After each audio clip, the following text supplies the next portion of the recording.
are the cap for whatever goes on in your store, in your company, in your district, in your household. However excited you are, what you believe is possible, whatever that threshold is.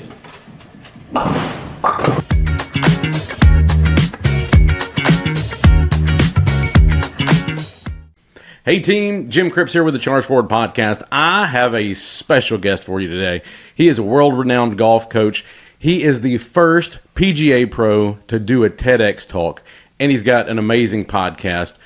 Virgil, welcome to the show. Jim, thanks for having me, buddy. It's a great honor to be here. Absolutely, man. Well, you know, there's quite a bit in that intro, but you got a lot cooking. And I was on your podcast about a year and a half ago. Yep. A lot has changed in your world. What you got going on? Well, I can tell you that the TED Talk really flipped the script for me. Now, I knew going in that I had a mission. I had a very solid game plan of what I wanted to have happen out of it. But, you know, you got to be careful with the plans that you make, right? Because that then led me to having a person really enjoy my message. His name is Dave Meltzer, and Dave Meltzer is essentially, you know, Jerry Maguire. Right. And so Dave has taken an interest in me, and he's really helped guide me through this next version of my life. So between public speaking and doing golf-related business in which I'm coaching people, you know, so much about the golf swing, but also how golf and life mirror each other. And I believe that because we stopped playing games, most people stop playing games at age 18. If you're lucky, you stop playing games at age 23. And if you're elite, you stop playing games in your mid-30s. But we learn so many of our life lessons through playing games. And when we learn the hard lessons while playing whatever sport you want to talk about, we almost take them in a third-person sense, not so much the first person, so that when we miss the shot at the buzzer, it hurts a little bit. But it's kind of like, you know, it's almost like Michael Jordan missed that shot.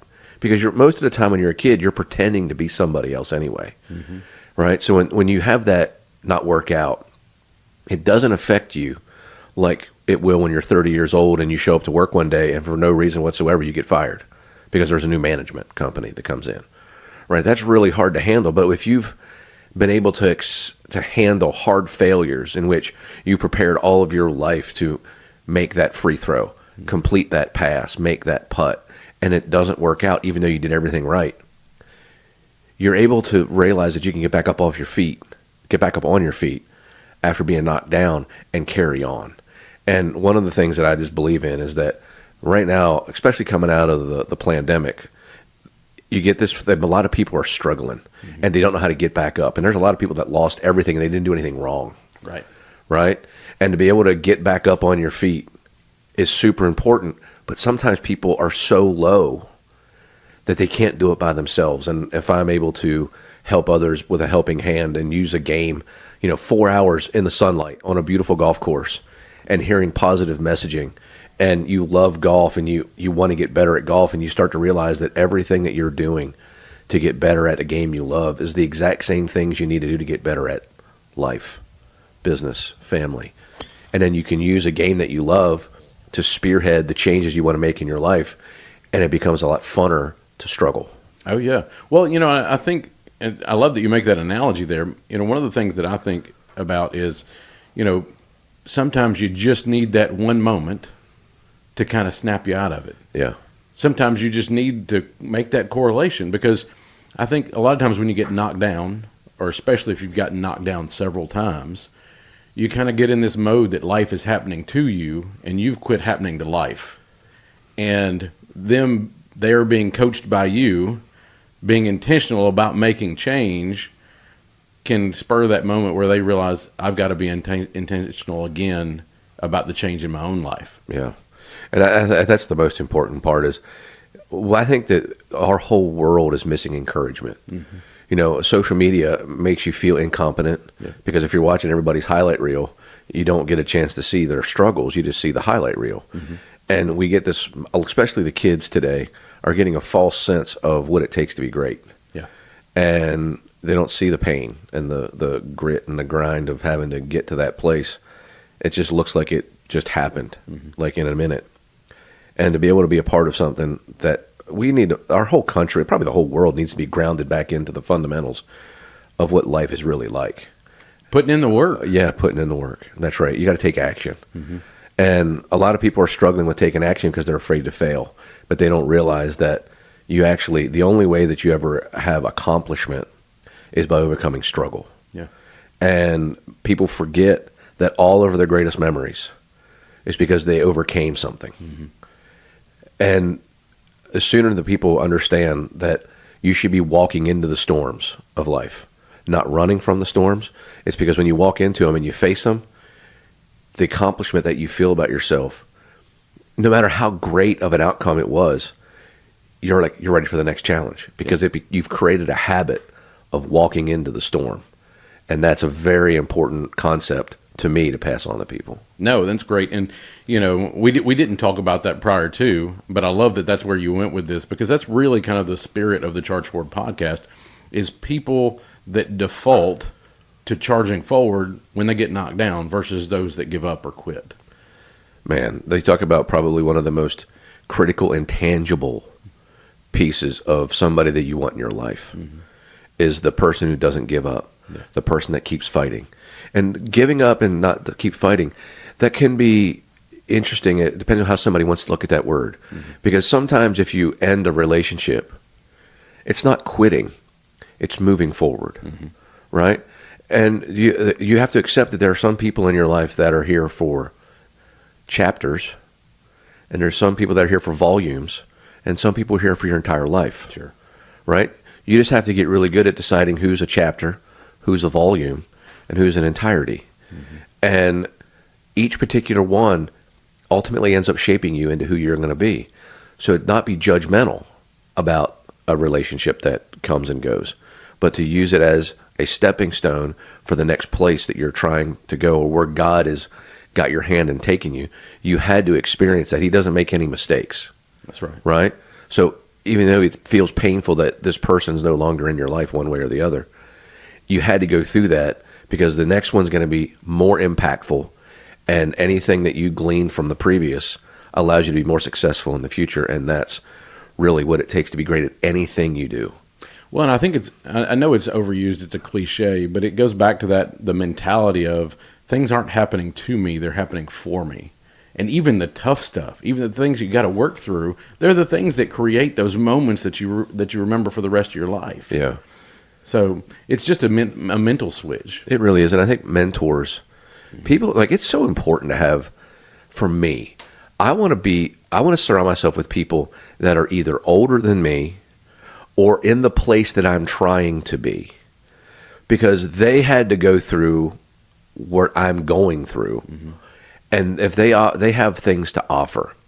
And when you hear other people's struggles and they're at the place you want to be, and you don't realize all the pain that they went through to get to that place, then you realize that what you're going through is the process of what it takes. Not like, I got feet on my head, nobody wants me to rise. It's like, oh, this is what it takes to be great. This level of perseverance, this level of grit, the level of resiliency. Those things are oftentimes easier to hear from a person much older than you, or somebody that's in the place you're trying to go, because you're like, oh, wow, so it wasn't that easy for you either. Right. Because you make it look easy. Well, I tell my son, I tell my wife all the time, anybody can make it look hard. Yeah. You got to be good to make it look easy. And it takes a lot of effort, it takes a lot of practice, putting in those reps. I mean, whether we're talking about Michael Jordan or whoever out there, they could make it look hard, but they made it look easy, and that inspires people. Yeah. But then when you're, like you said, when you're walking through that process and you're thinking about giving up, or you're thinking, I'm not in the right place, or, I mean, even, let's just say you're in a store and you don't know if you're in the right line or not. Sometimes you just need that confirmation that you are where you're supposed to be in the process. Yeah. I think one of the most important things I try to pass on to people is that we all move in from phases of we hope we can do it to we believe we can do it until we know we can do it, right? So hoping that you can do it means that you tried something that you really enjoyed. Oh, that was fun. I'd like to get better at that. So you get instruction, or you get lessons, guitar, golf, whatever, makes no difference. And then you get to the point where you learn how to do it right. When you learn how to do it right, you can believe that you can do it. And there are some people that can win from the believe place. Mm-hmm. But when you've practiced it so much until you can't do it wrong, that's when you know. That's when you make it look easy, right? And that is the process that I try to paint for people, which is you move from I hope to I believe to I know. And when you know, it's really difficult to be stopped. But if you're just a believer and you don't know, you can be knocked off the tracks. Yeah. Well, and I think that's, kind of taking that a little bit of a different direction. I think it's why it's so critical that we give our kids a firm foundation of who they are, and allow them to kind of feel that out and understand why they are who they are, why they believe what they believe, so that they're not easily swayed. Yeah. Yeah. I think cultivating a situation where you allow them to struggle and don't be a lawnmower, don't clear the path for them, that's very tempting, because we don't want, it's at first it seems like we're going to benefit them if they never lose, they never struggle, they never feel pain. But in all actuality, we're really cheating them what it takes to get to the top. Right. And to me, that's one of the hardest places of parenting or mentoring, is that sometimes you have to let them fail. Yeah. But you got to be able to be there like a rock while watching them fail. And that's probably the most brutal thing in the world. Yeah. But you're cheating your kids if you intervene.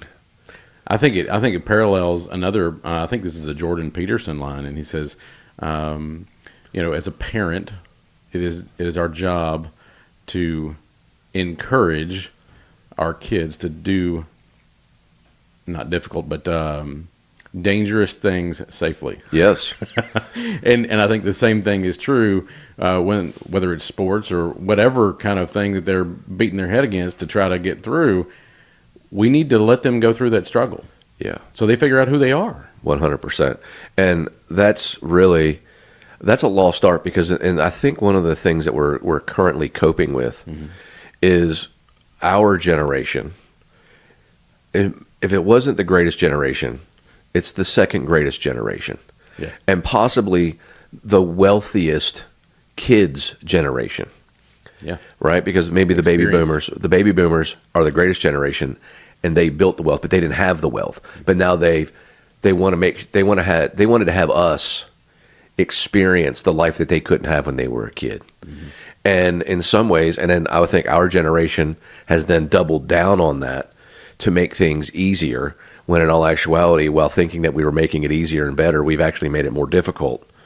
And the first mega dose of adversity, when they've been, lawn mowed all the way through, they don't know how to get up off the floor when they get knocked down, because they never had to face it. Right. And I think we're paying the price. We're paying the price for that in a variety of ways. It's not always sport, and it's not always music, it's not always education. But right now we're kind of in a syndrome, a countrywide syndrome of having a hard time getting up off the mat when we get kicked. Right. And I think that we're staring at a pretty unique time in the immediate future. I'm not quite sure when this is going to come out, but it's going to be just before the election or just after the election. And we expect something to be a little less than stellar in that moment. And I don't think many people have experienced that level of confusion and chaos. And it's going to be interesting to see how what I think is a fear-based world handles difficulty. Sure. And that's to me, we got a lot of things on our plate in the world we have today. We have a lot of great things, greater than ever in many ways. But at the end of the day, God doesn't paint a rosy picture every day. That's right. And it's going to be interesting to see how we come out of this. But either way, whether they don't handle it well or they do handle it well, life is never going to stop. So if you aren't prepared, you will be forced to prepare. Yeah. You got to be adaptable. Yeah, that's right. So if you're like, one of the easiest things for me to pass on is like, forced change is easier than change because you don't have a choice. That's right. So like during COVID, a lot of things changed because we didn't have a choice. So people adapted due to force. And a lot of people came out massively positive in that situation. Oh, yeah. But if you find out, hey, you know what, you really need to watch how much you eat, back off the ice cream. You're going to have to wake up at 6, 3 times a week to work out. If that's not forced on you, that's hard to pull the trigger. Yeah. But if it's mandated, well, then all kinds of good things happen. And it's interesting. So, like, change is a funny thing, but when it's forced on you, it's amazing what happens. Oh, yeah. Well, and it goes back to the old analogy of just, people are resistant to change. Nobody likes change, however they want to say it. That's true. But, there's good on the other side of change. Absolutely. So, like adaptability to me is one of the most important words. That's part of what I talked about in my TED Talk. That's right. And, Mike Tyson talked about it. And really, it's one of the greatest lines of all time, really. Is when he was at the top of the world. He wasn't the heavyweight champion of the world yet. Mm-hmm. But everybody knew he was the heavyweight champion of the world. It was just an inevitable whipping that Trevor Berbick was going to take. Right. And Berbick goes out there on the press table and says that he's got a game plan to knock Tyson out in the 5th round. And Mike is up there, and Mike's introverted and kind of shy, but an animal. Mm-hmm. Yeah. Hey, Mike, Trevor's got a game plan. Says he's got a game plan to knock you out by the 5th round. What do you got to say about that? And he's like, everybody's got a game plan to Mike Tyson and punch them in the face, right?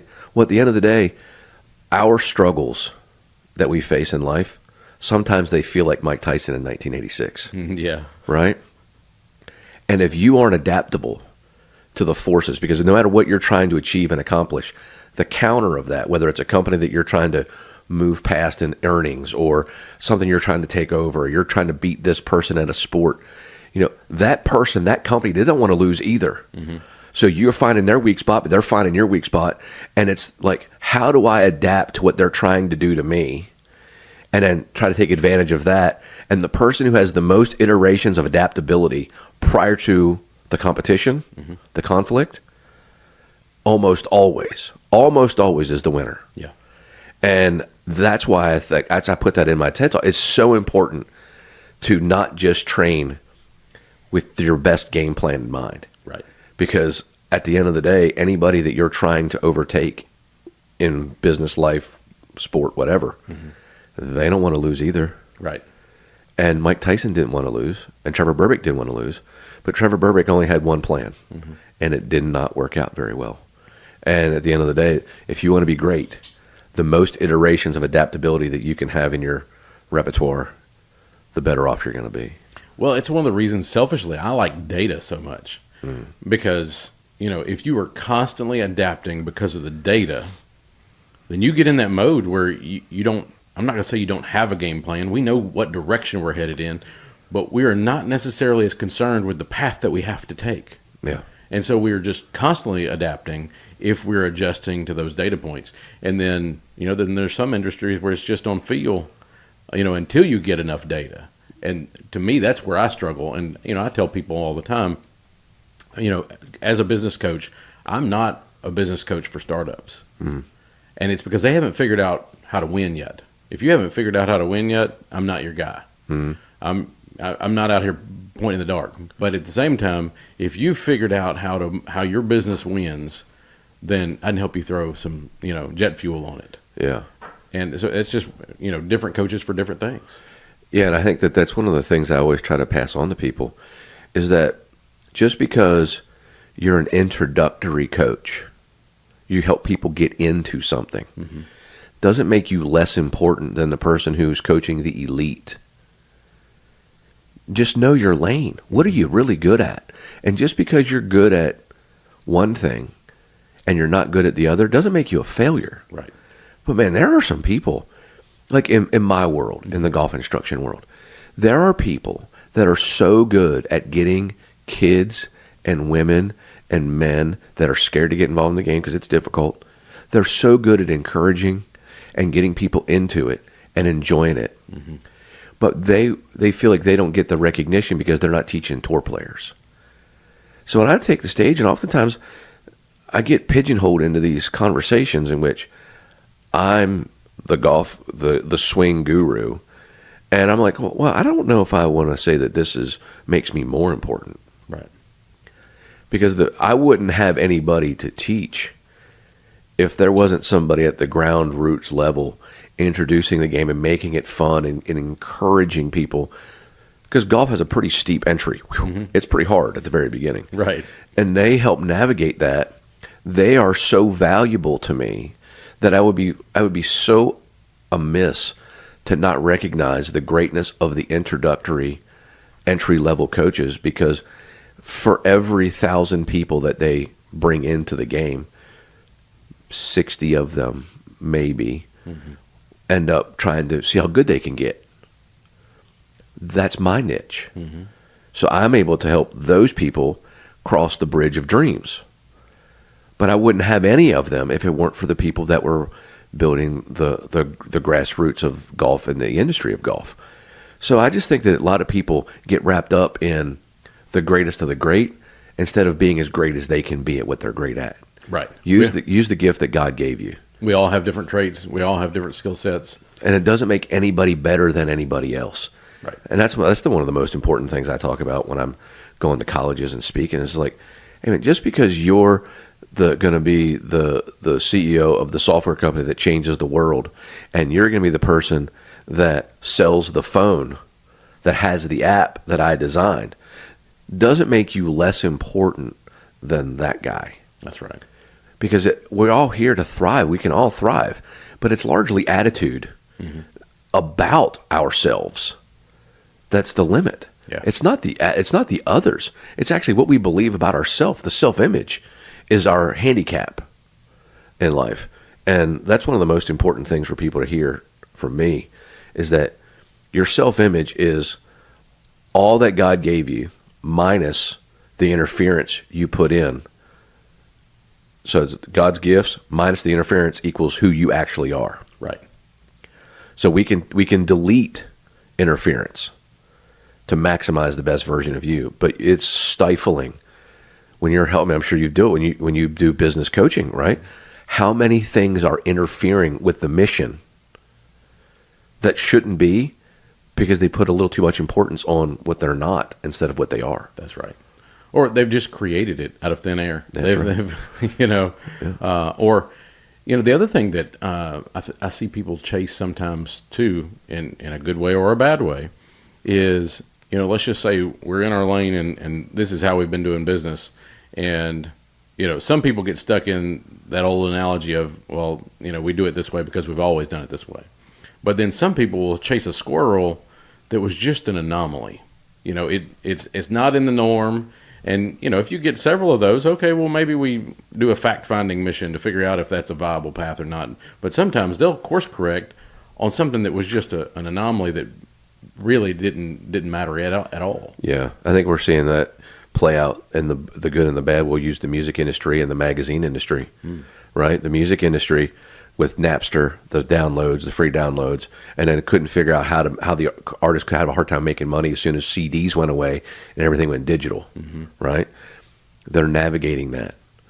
The magazine world did not adapt fast enough to how things changed, and literally almost every great magazine is gone. Yeah. Gone. And it's so hard to believe.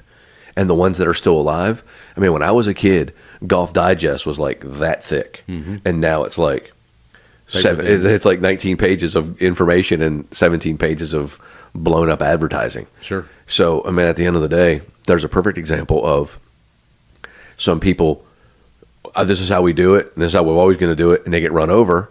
And then other people, they change, and then, well, that didn't work, but let's keep changing, and let's keep until we find something. Sure. And they still, I don't think the music industry's completely figured it out, but they're not where they were. Right. They're starting to figure out how this whole Spotify, iTunes, how to maximize their profits. And, people are getting, and YouTube has become also a major player in the music world. Sure. And so, I love listening to stories and how certain artists have used YouTube before they entered into the Spotify world.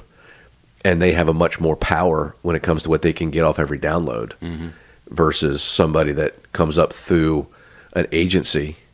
And now they have all this money that they owe back to the agency.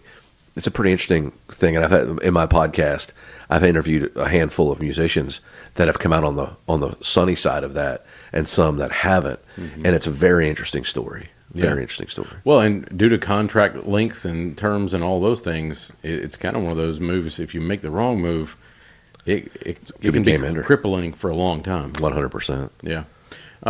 Circling back to your podcast, so you've got over 100 episodes of the one you did jointly on the book with Drew Maddox. Drew Maddox. Yeah, Elevated. So we did 100. So we wrote 2 books. Each book had 50 chapters. Okay. And we just chose 50 words of encouragement. And then that was Elevated. And then during the pandemic, we wrote Excavated, because people need to be not lifted. They need to be dug out of the hole that they were in. Absolutely. So they were bigger, more powerful words. So we had 100 chapters. And then we did the last one. We kind of culminated an entire. So we have 101 episodes of Elevated. And that's, until we write another book, that's currently shelved. And I believe my 190th episode of On the Verge will come out on Friday. I love it. So that's more of like a Rogan-esque 1.5, 2 hour long deep dive into somebody's greatness. Yeah.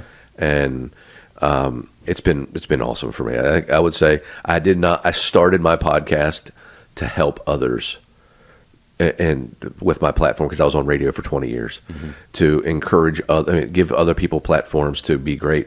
And all that ended up doing was, when I'm hearing stories of other people's greatness, it's just things I can put in my front pocket and make me better. And it's my favorite thing to do. If I could ever figure out how to make as much money as I do coaching golf, I might not teach golf. I might just do podcasts, because I love it that much. It is incredibly fun, just because you're growing while you're letting somebody else tell their story. Yeah. And, similar to your podcast, it's the spirit of mine too, is there are just so many amazing people in this world that you pass, whether it's on the sidewalk or, at your kid's school or whatever. You have no idea what kind of treasure they're holding, that they've been through it, or they've got this powerful story to tell. And I wanted people to be able to tell their story. Yeah. And I think that many people out there don't think that they have a story to tell. Right. So much. And in some ways, I've done a couple this year in which, when I asked them to come on, like, well, I'm not going to be a good podcast. And then I interview them, and they're like, it was an incredible episode. And they're like, I didn't even know that I could be interesting. And I'm like, that's such a shame. Self-image. Yep. Right? It's like, that's such a shame. And then to be able to impact people like that is so powerful. And that's the thing maybe I'm addicted to. Yeah. I'm a coach. So anything that I can do that shows somebody that they're better than they thought they were, the feeling that I get from helping is so overwhelmingly joyful. It circumvents my desire to be great at something by myself. Right. It's selfish. I selfishly want to help you be awesome because of the way it makes me feel. Yeah, 100%. Yeah, no, it's great. And, I just recently, actually my last guests, they did not want to do it. They were very reluctant to come on. And I had never experienced this before. They had done a podcast where it was a gotcha. They were trying to embarrass them and then try to sell them the fix. And so I had to break down that barrier. I was like, look, wow, I share the questions with you. And then you can take questions off. You can add questions on. This is about telling your story. And it took me a couple weeks to get them around the corner of that bad experience. Wow. And I was just floored. I didn't know that scene was out there. Well, that's a sick person. It was. I mean, that's terrible. And then to try to sell somebody, again, the whole thing was just ugly. And they came in here, and it was a fantastic time. I can't wait to share that episode. But it was, they went from absolutely not to, I think they were excited when they left here. Well, that's what it's all about. Yeah. Right there. Now you've spent a long time coaching, and both, private school and then private lessons, and all the way to the highest level.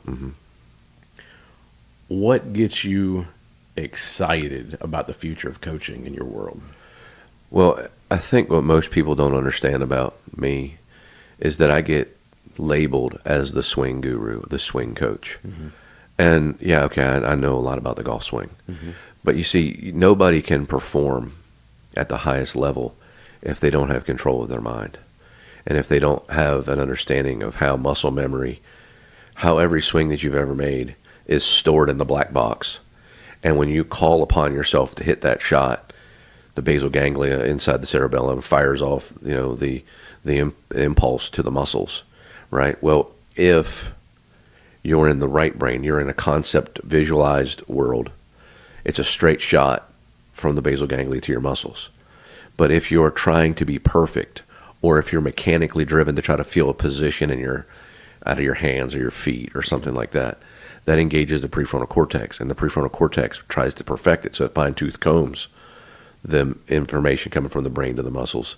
That slows it down tremendously. So when people choke or people underperform under pressure, is they're trying too hard to be perfect. And my job that I love the most is I love coaching people to understand how the brain can be their greatest advantage, or it could be their greatest disadvantage, but it's never neutral. Mm-hmm. So my job, I do a lot of mental coaching within the swing coaching, because at the end of the day, my job is to get you to create an environment of immersive presence, that you're here right now. You can't do anything about the shot you just hit, mm-hmm. and you can't do anything about the hole you're about ready to play. The only shot you have that's right here is right now. And it's really hard for people. Most golfers are anxious-minded, which means they get ahead of themselves. Mm-hmm. They're worried about what's about to happen in the next hole. Or there's some, but not many, great players that get hacked off about a bad shot that they just hit. Occasionally, especially if it's a debilitating one coming down the stretch of a major championship. Sure. Maybe. But not very often. But I always say like this, you can't rewind the tape, mm-hmm. and you can't press fast forward either. So you might as well just press play. Be real good at being where your feet are. And if you can create the environment of presence, that is the first fundamental of flow state / zone state, is presence. So how do I train you to be present then allows you to create visualizations of what it is that you're desiring to do. And then you have time frames of rehearsals and walk-ins that allow you to be as efficient as you can possibly be, transferring a visualized rehearsal feel into action. And then if you do that in the right way, and you're in your right brain, when it doesn't work out, you're not emotionally attached to the outcome. You hit the shot and you're like, well, that's not what I was intending to do. What did I feel there? You don't get emotionally involved. And just like everything in life, almost every bad decision we've ever made in our life is emotional driven. Mm-hmm. We make it out of our emotional mind. My job in this sport, similar to martial arts, is I have to keep you present, and I got to keep you emotionally disengaged. Because as soon as your emotions get involved, most of the time in golf it's negative. It's anger, frustration, sadness, so to speak. But occasionally, one of the hardest shots to hit is one right after you have a hole-in-one. You know, it's a very difficult shot to hit after you've made a hole-in-one, because for some people it's a once in a lifetime opportunity. Mm-hmm. You never think you're going to do it, right? And then there's a big celebration. It's a huge deal, and now you still got holes to play. Yeah, and to be able to pull yourself back is not easy. So I just use those things to help people remind themselves that yes, we sit in amazement and watching Tiger or Rory or Jack in his prime or Michael Jordan or anybody who's technically so brilliant. We think it's technique, mm-hmm. when in all actuality they are so mentally ahead of their competition, and people can't believe that. And it's ultimately I am what I feel like I have become. Is I become the person who stops people from jumping off the ledge because they're about ready to quit because they don't think that they can do it. Mm-hmm. And those are the coolest ones because they thought that it was only technique. And those are the easiest ones to fix because when they already have the technique and it's actually their brain that's not allowing them to perform, those are easy fixes, and they're the most enjoyable for me because I've literally taken somebody who's ready to quit and has no hope into quickly moving from hope, belief to know. Yeah. Because they just didn't know that they already knew. So I love that mirrors business coaching so much, and that my favorite thing is when I go in and somebody's ready to sell, so I'm there to help them package up and find a buyer, mm-hmm. and they fall in love with the business again. After we break down some things that are going wrong, help them fix, put a couple procedures in place, figure out how we don't let that happen again, and then they remember why they loved getting into this business to start with. And that's so kind of the same thing. I love it when that happens. Yeah. That's the biggest win. That is the biggest win, for sure. No doubt about it. Now, along the way, I know you've served as a mentor to a lot of people. Who's mentored you? So I'll say, like, I'll do it in order. There's no doubt that the most important person in my life was my dad. Mm-hmm. My dad was my first coach in everything that I did up till golf. He was my biggest supporter, and, you know, my dad's not in good health right now. Mm-hmm. And, you know, this is, you know, he gets a chance to hear this. These are the things that keep people, give them a reason to keep going, right? So my dad was my coach in baseball, basketball. You know, he was involved in everything that I did. And then I got fortunate enough that my first golf mentor was Bill Strasbaugh. So Bill Strasbaugh is the only PGA professional to have ever won every major award. So Bill Strasbaugh, the fifth award of the PGA is the Bill Strasbaugh Award. So that was my mentor. So he's the 1992 National Teacher of the Year. So I graduated in 97. So at his absolute peak of his greatness, he was my mentor. Amazing. So he paved a massive street for me. He introduced me to Jim McLean and Carl Lauren, and they both didn't have that long of a stint with me, but they both were very impressionable. They both told me that even though I had a lot of talent, it struck them that I was more interested in helping others than to be selfishly driven to elevate myself. Mm-hmm. And then they both helped me navigate the transition from thinking that I could play to being the coach that I am today. And then I have a host of friends who've helped me through a lot of the dark moments of my life. So many to name, but I mean, they know who they are. Sure. But life is all about mentors and people that are there for you. But there's no doubt that I wouldn't be where I am today without my dad literally pouring thousands of gallons of love and belief into me when I was a little kid, all the way up until, you know, I was in college. Yeah, no doubt. I love it. And, you know, very similar in that regard. My dad, obviously, my biggest fan throughout my entire life. So many great moments. And he, too, is in, you know, challenging health at the moment. What is your favorite memory spending with your dad? Man, there's so many. I would say a couple. They're easy to kind of say. Mm-hmm. The first time before I was a golfer, I was a pitcher. I tore my rotator cuff twice. Wow.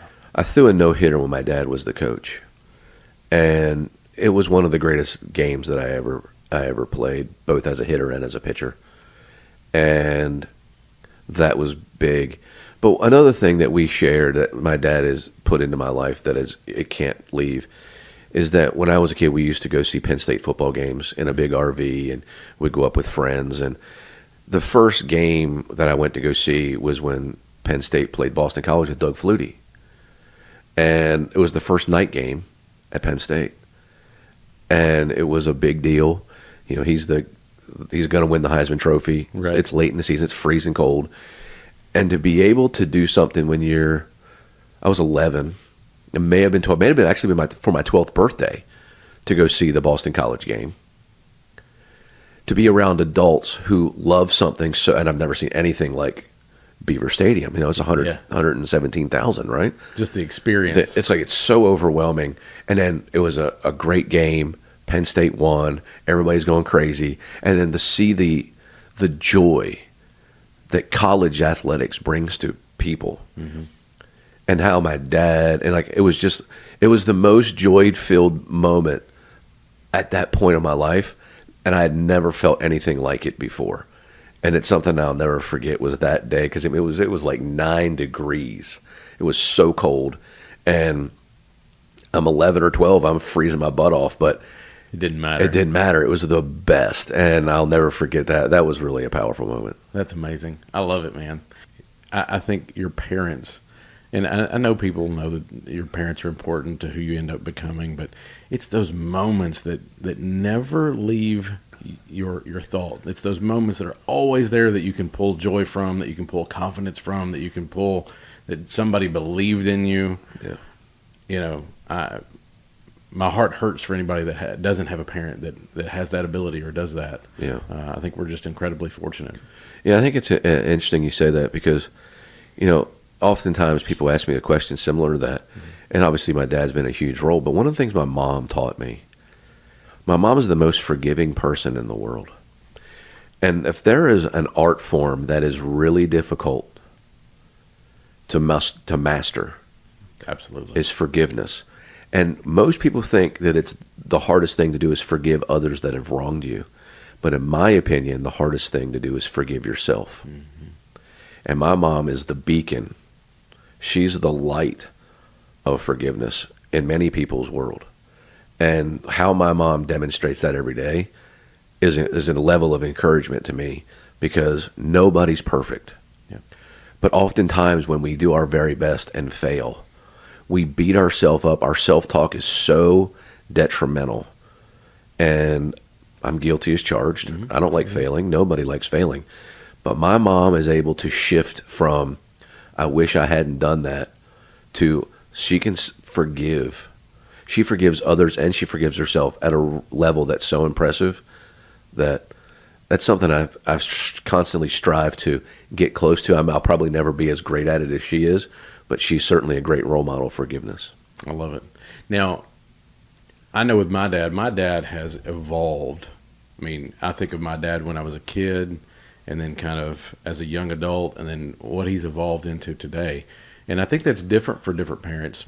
Mine is, I mean, his core is the same, but he just gets better and better and better at tackling new things. Is that similar, or have your parents kind of been steady Freddy and they've always been who they are, or what does that look like in your world? They have pretty much remained, steak and potatoes. Yeah. They haven't varied much. I would probably say I haven't been home much since I graduated high school. Okay. So I'm from, a small town in PA just south of Gettysburg, and I went to Mississippi State. Mm-hmm. And then I never, because you had to stay in school. So when I wasn't going to school, I was doing internships at golf courses. Right. So for 5 straight years, outside of Christmas and maybe 2 Thanksgivings, I never went home because I had to stay. I'd either be at state or I'd be at a golf course working. Yeah. And then I graduated, and the job that I ended up getting was here in Nashville. Right. So, and I've not left, because when you're a young entrepreneur, and I started my own business in 2001. Mm-hmm. I graduated in 97. So only 4 years into just out of college, I'm my own company. Mm-hmm. Right. Well, when you're your own company, there's no salary and benefits. So if I'm taking a week off, that's $0 coming in. Absolutely. And not that that's an excuse, but I was brought up to be great. Mm-hmm. My dad instilled the fundamentals of what it takes to be great at something. Mm-hmm. So I felt like I was letting them down if I was not doing what I was taught to do. That's right. So in many ways, I didn't get a chance to go home much. So I didn't get a chance to see much of any possible evolution. But how they've always been to me has never changed. That's awesome. And so I guess, what do you take from that you've tried to make sure that you are for your sons? Well, I can tell you that what my dad was to me was my hero, mm-hmm. right? 1,000%. So what could because here's the thing. This is what people need to understand about life. It's like, not only do I want to be what my dad was to me, but I also have my own life experiences. Mm-hmm. So and this is what my dad would want. My dad would want me to be better at being a dad than he was to me. Well, how do you do that? You take all the great things that your dad was to you, multiply that by all the great things that you've watched, learned, and been through, so that what you pour into your own kids is the best version of yourself, which should be greater than what your dad did, because you have way more education. You've been through way more things, mm-hmm. right? You have his experiences plus your experiences. So all I try to do is every day act as if I'm their hero. Yeah. And I can't let them down. heroes don't let people down. No, is it inevitable that nobody's perfect, right? But every day I wake up and I feel like I'm putting my cape on because I have to show up every day for my kids. And it's the greatest gift that I have in my life, which is my boys still think I'm a pretty cool guy. Yeah. And that's all that anybody could ever ask for, is like my kids can't wait to play golf with their dad after work. Yeah. They'll wait for me to play instead of go play with their friends. And that doesn't happen very often. That's awesome, man. Way to go. I love it. Well, thank yeah, you. I think we are just incredibly fortunate to have had similar experiences in our dads. Not that our moms are not fantastic, but our dads really being our hero. Yeah. Because I'm the same way. It's probably one of the most, for anybody that doesn't have that in their life, one, I'm sorry. Yeah. But at the end of the day, that's why there's mentors too, right? And I do know many people that either didn't have a dad for one reason or another, but their mentor became that figure, and they were benefited as if. And that's where attitude becomes a really important part of life, is that if you get wallowed down into the mud of what isn't, you miss what is. That's right. And so pay real close attention to where your mind is when you're struggling, because if you take the opposite approach of what you're thinking at the moment, it could change your life forever. Well, and be very mindful of who you let into your space, who that you might allow to mentor you positively or negatively. Yeah. I know you know one of my favorite mentors on this planet is Kate McGlasson. Yep. She is outstanding. I love Kate. She is unbelievable, and I will tell you, if it wasn't for her, I would not have gone down this path. I wouldn't be sitting in the studio with you on a podcast. I wouldn't have been the leader and the mentor that I was. I wouldn't have had the passion for helping other people without her. Yeah.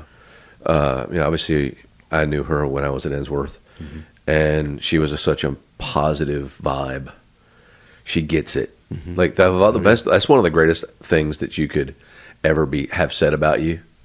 And when you're in an endeavor and somebody who witnesses you in your endeavor says, he gets it. Yeah. Because she can show up in a variety of ways. She's malleable in her leadership style. Because I always say it like this: sometimes you need Oprah, sometimes you need Dr. Phil, and sometimes you need Bobby Knight or David Goggins, right? Right? So she's really good. Everybody would like to start at being Oprah, that cajoling, hugging on you, loving on you. Sometimes you need Dr. Phil, though. You need need a little swift kick, get your act together. And other times you need a little bit more forceful approach. But a great coach can be any of them. If you're a one-trick pony, you're limited, right? And Kate McGlasson, she has that. She has the ability to be whoever she needs to be in the moment to help you get to where you're supposed to get. Yeah, that's a talent. She charges forward into people's lives. She doesn't mind having that tough conversation in whichever way that needs to be had. Whereas other people, for really just trying to save themselves, will skirt the issue or try to brush over it. I love that she really does just take it on head first. 100%. Superwoman. Love that. Love her. She's fantastic. It's the reason that, my son, we're quite a ways away from Ensworth, but we do the summer camps there and that kind of thing, just because I know that for my son to be the best version of himself, he needs some Kate McGlasson in his world too. 100%. So, now, doing a TED Talk, especially the first PGA professional to do a TED Talk, you're not just stepping outside of your norm, but you're stepping outside of what has been done. Yeah. So what was the catalyst for that? I mean, obviously I was there. You did a great job. Thank you. And obviously it's shaped a lot of things since. So if you will, just kind of walk us through that process. I would say the first thing that started was I watched John Wooden's TED Talk. And there are a lot of great coaches out there. And we could argue, is Nick Saban, is it Coach K? Is it whoever, Belichick, whatever. I don't know if there's anybody that's ever been greater than John Wooden. And the way he spoke and the care in which he spoke and the way he delivered hard messages easily, that's how I like to coach. And he really resonated with me. So when he's so old and he's sitting in a wheelchair and there's not many years left in his life, and he is literally spitting one gold gem after another gold gem. And I'm thinking to myself, I'm going to do that one day. That's like 13 years later, 14 years later. I just applied. And I got a phone call on a March morning saying, congratulations, you've been selected to do your talk. And then I had this idea, which is I was going through some really, really tough times. And really tough times. And I had to do something that was bigger than golf. I had to do something that was bigger than what I'm known for. Bigger than you. Bigger than me, right? So I'm like going, what do I do that's pretty natural? Because I'm going to be speaking at the biggest stage that there really is. Yeah. What can I talk on that is easy enough that I can just flow, but yet the message is something nobody would expect to hear from me. I am a human navigating myself through a world, challenging myself to be the best that I can be, not knowing what that actually is. Doing a TED Talk, especially the first PGA professional to do a TED Talk. Tony Robbins, I've never met the guy, but Tony Robbins means the world to me because of how much his message has shaped who I am. It is empirically your job to keep the person you love going in the right direction. As of right now, this show, I've helped 259 kids get a golf scholarship. One of them has won on the PGA Tour, Brandt Snedeker. He's been a very successful PGA Tour player. But I have taught 2 people that use golf for business that have made more money using golf in their business than Brandt made playing on the tour. This is possibly one of the most important things I heard this year. They're teaching these things that they need to hone in that will improve their life in and outside of the sport. I'm a fan of Tiger as it pertains to what he has done for the game. Then I had this idea, which is I was going through some really, really tough times. And really tough times. I had to do something that was bigger than golf. The reason why golf's never going to go anywhere is because I want to be remembered as the greatest dad that they could have ever asked for. At the end of the day, life is about competing.